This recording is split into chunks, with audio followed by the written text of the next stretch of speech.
Well, you should be afraid of taking risks and pursuing something meaningful. But you should be more afraid of staying where you are if it's making you miserable. It's like the first thing you want to do is dispense with the idea that you get to have any permanent security outside of your ability to contend and adapt. It's the same issue with children. You're paying a price by sitting there being miserable. You might say, well, the devil I know is better than the one I don't. It's like, don't be so sure of that. The clock is ticking. And if you're miserable in your job now and you change nothing, in 5 years you'll be much more miserable and you'll be a lot older. It's a luxury to pursue what makes you happy. It's a moral obligation to pursue what you find meaningful. And that doesn't mean it's easy. It might require sacrifice. If you need to change your job too, let's say you have a family and children and mortgage, you have responsibilities. You've already picked up those responsibilities. You don't just get to walk away scot-free and say, well, I don't like my job, I quit. That's no strategy. But what you might have to do is you think, well, this job is killing my soul.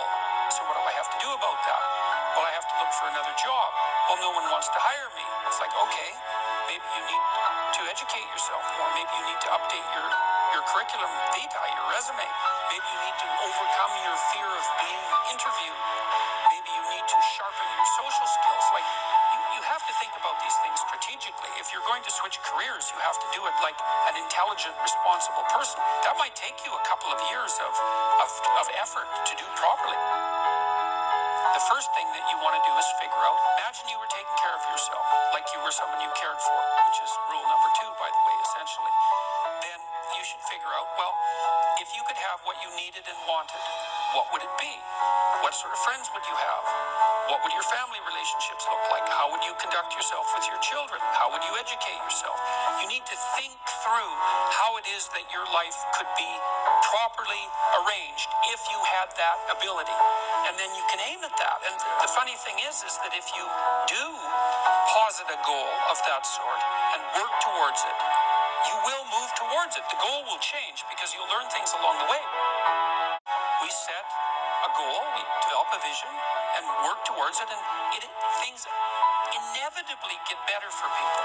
So it's not a luxury. It's difficult. It's a moral responsibility, and it isn't happiness. It's not. The pursuit isn't for happiness. And that might be the best thing that ever happened to you, because if the structure you're in is going in that direction and you can't stop it, it's like, get the hell out of there and find something else. So it's not that hard to find a job when you already have a job. That's another thing to keep in mind too. You know, whenever you're working, and you will be, especially in the world of today where jobs are relatively uncertain, you should always have an escape route planned. And it should be active, because if you don't have an escape route and you can't get away, you can't say no. And if you can't say no, you can't bargain. And if you can't bargain, you're a slave. That's how the world is set out at the moment. It's probably always been like that, but it's something that you really need to know. If your being is objecting to something that someone is forcing you to do, maybe you're right. Maybe you shouldn't be doing it. And lots of people end up living meaningless lives.